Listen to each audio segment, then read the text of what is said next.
രത്നങ്ങളാലും മരതകങ്ങളാലും ക്രമീകരിച്ചിട്ടുള്ള പ്രത്യേക ഉൽപ്പന്നം കൊണ്ട് തയ്യാറാക്കിയ കൊട്ടാരത്തിലെ രാജ്ഞിയാണ് മോളെ നിന്റെ ഉമ്മ.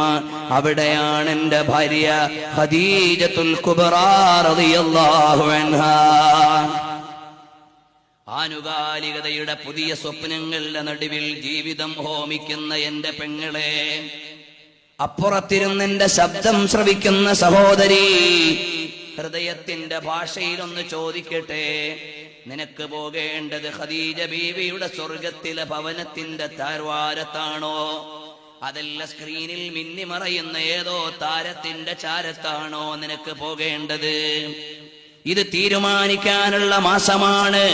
പുണ്യം പെയ്തിറങ്ങുന്ന റമദാനിന്റെ പാതിരാവിലിരുന്ന് ലോകാധികാരിയോട് സ്വർഗം ചോദിക്കേണ്ട രാത്രികളാണ്.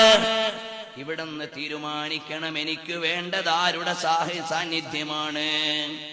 ഹിയ ജന്നത്തുൻ ത്വാബതു വത്വാബ നഈമുഹാ വനഈമുഹാ ബാഖിൻ വലൈസ ബിഫാനി. ഹിയ ജന്നത്തുൻ, അത് സ്വർഗമാണ്. ത്വാബത്ത്, അത് ശോഭനമാണ്. വത്വാബ നഈമുഹാ, അതിലെ അനുഗ്രഹങ്ങളെല്ലാം ശോഭനമാണ്, സുമോഹനമാണ്. ഹിയ ജന്നത്തുൻ ത്വാബത്ത് വത്വാബ നഈമുഹാ വനഈമുഹാ ബാഖിൻ വലൈസ ബിഫാനി. ഇവിടത്തതെല്ലാം നാളെ നശിച്ചു പോകും. അള്ളാഹുവിന്റെ വീട്ടിലതൊന്നും നശിക്കാനില്ല മോളെ. അതുകൊണ്ട് വേണ്ടത് അള്ളാഹുവിന്റെ സ്വർഗമാണോ, ലോകത്തെ സ്വർഗമാണോ? നിന്റെ മാതൃകയാരാണ്? മദീനയിലെ രാജാവിന്റെ പുണ്യപതിയായ പ്രിയപ്പെട്ട പത്നിയാണോ?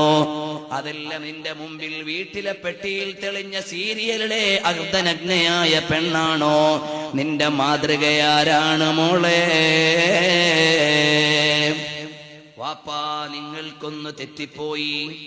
നിങ്ങളുടെ മകളുടെ കൽബിന്റെ ഉള്ളിൽ ഉണ്ടാക്കി കൊടുത്ത ഛായാചിത്രങ്ങൾ ആധുനിക ലോകത്തെ കേവലം ആക്ടേഴ്സുകൾ മാത്രമായി പോയപ്പോ നിങ്ങളുടെ മകൾക്ക് സങ്കല്പിക്കാൻ ചില നടികളെ ഉള്ളൂ.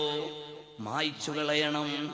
ആ നടികളും ജാടകളും അഭിനയങ്ങളും മായ്ച്ചു കളഞ്ഞിട്ട് പച്ചയായ ജീവിത യാഥാർത്ഥ്യത്തിന്റെ മഹനീയ ചിത്രങ്ങളെ കാണിച്ചു തന്ന മദീനയിലെ രാജാവിന്റെ അരമനയിലെ രാജാത്യകളെ സ്ഥാപിച്ചു കൊടുക്കണം.